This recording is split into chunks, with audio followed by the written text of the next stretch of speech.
नमस्कार। SPT news में आपका स्वागत है। पेश है 7 मार्च शनिवार दोपहर 1:15 राजस्थान की बड़ी खबरें। खाटू श्याम जी सहित सीकर के कई गांवों में भूकंप के झटके महसूस किए गए। शनिवार सुबह करीब 6:33 पर तेज झटके महसूस किए, पंखे हिलने लगे और किचन में रखे बर्तन गिर गए। दहशत में लोग घरों से बाहर निकल आए। लोग काफी देर तक घरों से बाहर खड़े रहे। खाटू श्याम जी में भी होटल और धर्मशालाओं में रुके लोग बाहर निकल आए।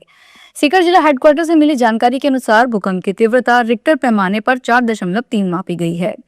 प्राप्त जानकारी के अनुसार भूकंप का मुख्य केंद्र सीकर रहा। इसके आसपास के रानौली, खाटू श्याम जी, फतेहपुर और लक्ष्मणगढ़ सहित कई गांवों और शहरों में झटके महसूस किए गए। हालांकि प्राथमिक जानकारी में किसी तरह के जान माल के नुकसान की खबर नहीं है।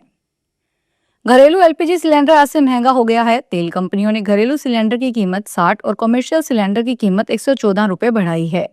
नई रेट्स के मुताबिक राजस्थान में घरेलू गैस सिलेंडर सबसे महंगा उदयपुर में मिलेगा। यहाँ घरेलू गैस सिलेंडर की कीमत 884.50 से बढ़कर 944.50 रुपए हो गई है।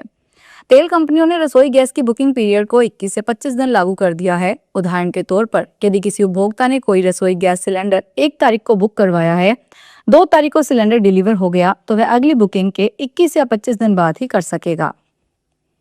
उदयपुर में नगर निगम ने शनिवार सुबह बड़ी कार्रवाई को अंजाम दिया। शहर के अलग अलग व्यापारिक इलाकों में निगम की 2 टीमों ने एक साथ दबिश दी और 11 बड़ी कमर्शियल संपत्तियों को सीज कर दिया। निगम की इस अचानक हुई सख्ती से पूरे शहर के व्यापारियों और करदाताओं में हड़कंप मच गया। इन सभी संपत्तियों पर लंबे समय से करीब 65 से 70 लाख रुपए का यूडी टैक्स बकाया चल रहा था। नगर निगम आयुक्त अभिषेक खन्ना के सख्त निर्देश पर यह पूरी योजना बनाई गई थी। निगम का प्लान बेहद गोपनीय था ताकि दुकानदारों को इसकी भनक न लगे।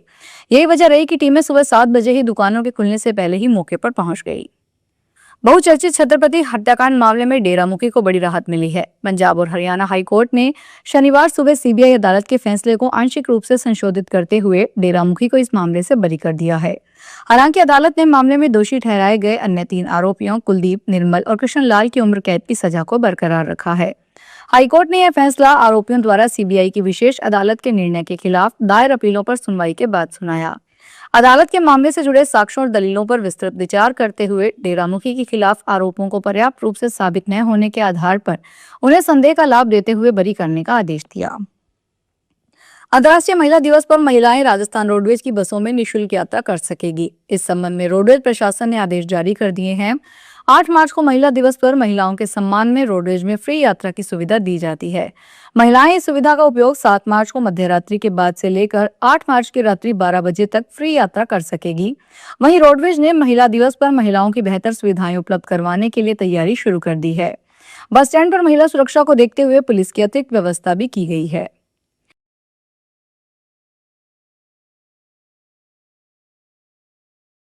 अजमेर विद्युत वितरण निगम लिमिटेड ने बकाया बिलों की वसूली को लेकर जिले भर से एक बड़ा वसूली स्ट्राइक अभियान छेड़ दिया है।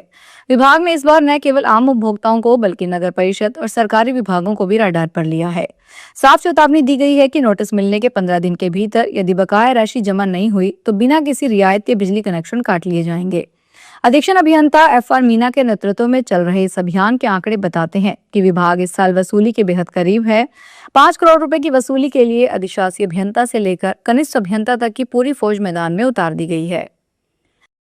राजस्थान हाईकोर्ट की जोधपुर मुख्य पीठ ने राजस्थान स्वास्थ्य विज्ञान विश्वविद्यालय जयपुर द्वारा RTI के तहत आंसर बुक की सर्टिफाइड कॉपी देने पर वसूले जा रहे 1000 रुपए की प्रोसेसिंग शुल्क को अवैध घोषित कर रद्द कर दिया। जस्टिस डॉक्टर पुष्पेंद्र सिंह भाटी और जस्टिस संदीप शाह की खंडपीठ ने 2021 में दायर एक याचिका पर सुनवाई करते हुए 6 मार्च को यह रिपोर्टेबल जजमेंट दिया। विश्वविद्यालय ने पत्र भेजकर याचिकाकर्ता से प्रति आंसर बुक 1000 रुपए प्रोसेसिंग फीस, 80 रुपए पेश शुल्क और 145 रुपए डाक शुल्क सहित कुल 1225 रुपए की मांग की है। इसे हाईकोर्ट में चुनौती दी गई है। माता वैष्णो देवी की यात्रा के दौरान एक बड़ा हेलीकॉप्टर हादसा टल गया। श्रद्धालुओं को लेकर सांझी छत से कटरा आ रहे एक हेलीकॉप्टर से पंछी टकराने से उसका अगला शीशा क्षतिग्रस्त हो गया। पायलट ने सूझबूझ का परिचय देते हुए हेलीकॉप्टर की सुरक्षित लैंडिंग करवाई, जिससे सभी श्रद्धालु बाल बाल बच गए। हेलीकॉप्टर में हरियाणा के 6 श्रद्धालु और पायलट समेत 7 लोग सवार थे। हेलीकॉप्टर में सवार सभी श्रद्धालु पूरी तरह सुरक्षित है। श्रद्धालुओं ने पायलट की सराहना की तथा मां वैष्णो देवी का आभार व्यक्त किया। त्योहारों की आड़ में बेजुबान पशुओं के साथ क्रूरता का एक मामला गांव नौलथा में सामने आया है। यहां होली के जश्न के दौरान कुछ लोगों ने एक जोटे को जबरन शराब पिला दी। घटना का वीडियो इंटरनेट मीडिया पर वायरल होने के बाद पशु अधिकार संगठन पेटा इंडिया ने इस मामले में संज्ञान लिया है। संस्था की शिकायत पर इसराना थाना पुलिस ने गांव नौलथा निवासी कार्तिक खोखर के खिलाफ नामजद मामला दर्ज करके जांच शुरू कर दी है। शिकायत में बताया गया कि 25 मार्च 2024 को कार्तिक खोखर नामक इंस्टाग्राम अकाउंट पर एक वीडियो पोस्ट किया गया था, जिसमें होली के जश्न के दौरान एक झोटे के साथ क्रूरता की जा रही थी। उदयपुर से करीब 50 किलोमीटर दूर सायरा क्षेत्र में रात को खेतों में सिंचाई कर रहे एक किसान पर 3 भालुओं ने हमला कर दिया।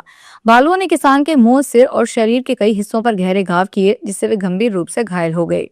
गोगुंदा उपखंड के सायरा थाना क्षेत्र के रोयडा के पास कडेचा की भागल गांव में कडेचावास गांव के किसान प्रेम सिंह अपने खेत में गेहूं की फसल को पानी दे रहे थे, तभी भालुओं ने उन पर हमला कर दिया।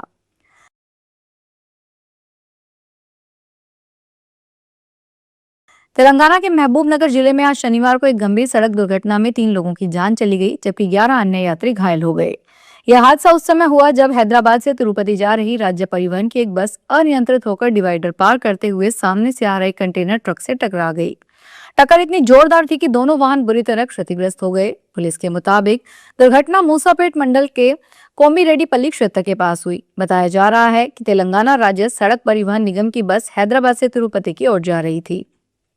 मेवाड़ के कृष्णधाम श्री सांवलिया जी मंदिर के कोतना निवासी व्यापारी गोविंदलाल विजयवर्गीय ने अपने परिवार के साथ मंदिर पहुंचकर मंदिर मंडल को महिंद्रा कंपनी का ट्रैक्टर भेंट किया है। इस ट्रैक्टर की कीमत करीब 7,11,000 रुपए बताई जा रही है। गोविंदलाल विजयवर्गीय शुरू से ही भगवान सांवरिया सेठ में गहरी आस्था रखते हैं और समय समय पर मंदिर में सेवा काम करते रहते हैं। परिवार के सदस्यों के साथ मंदिर पहुंचकर उन्होंने दर्शन किए और श्रद्धा के साथ ट्रैक्टर की चाबी मंदिर प्रशासन को सौंपी। पाली जिले में अरंडी की पत्तियों खाने से 13 भेड़ों की मौत हो गई, जिससे पशुपालक को आर्थिक नुकसान हुआ है। जानकारी के अनुसार गांव निवासी पशुपालक भंवरराम की भेड़ें रोजाना की तरह जंगल में चारा चरने गई थी। इसी दौरान उन्होंने अरंडी के पौधों की पत्तियां खा ली, जिससे एक एक कर उनकी तबियत बिगड़ने लगी और कुछ ही समय में 13 भेड़ों की मौत हो गई। घटना की सूचना मिलने पर पशुपालन विभाग के अधिकारी मौके पर पहुंचे और मृत भेड़ों का पोस्टमार्टम किया। भेड़ों की अचानक मौत से पशुपालक परेशान है। फलौदी जिले के अजासर ग्राम पंचायत में देर रात राम सिंह की रहवासी ढानी में अज्ञात कारणों से आग लग गई। इस अग्निकांड में परिवार का घरेलू सामान, अनाज, नकदी और गहने सहित सब कुछ जलकर राख हो गया। प्रत्यक्षदर्शियों ने बताया कि आग देर रात एक झोंपड़े से शुरू हुई, जो देखते ही देखते पूरे आशियाने के तौर पर बने 4 झोंपड़ियों को अपनी चपेट में ले लिया। ग्रामीणों ने आग बुझाने का प्रयास किया, लेकिन कुछ ही मिनटों में आग ने विकराल रूप ले लिया और पूरा घर खाक हो गया। डूंगरपुर के सांगवाड़ा थाना क्षेत्र में वाड़ागेवाड़ी मोड़ पर एक कार ने ऑटो को टक्कर मार दी। इस हादसे में ऑटो में सवार 8 लोग घायल हो गए। सभी घायलों को सांगवाड़ा के एक निजी अस्पताल में भर्ती करवाया गया है, जबकि 2 गंभीर घायलों को प्राथमिक इलाज के बाद रेफर कर दिया गया। पुलिस के अनुसार गोवाड़ी गांव के निवासी लोकाचार के लिए ऑटो में सवार होकर सांगवाड़ा बाईपास से नाहरपुरा बांसवाड़ा की ओर जा रहे थे। सांगवाड़ा बाईपास पर वाड़ा गोवाड़ी मेरठ में हडमाला के पीछे से आ रही तेज रफ्तार कार ने ऑटो को टक्कर मार दी। फिलहाल इस बुलेटिन में इतना ही, फिर हाजिर होंगे बड़ी खबरों के साथ।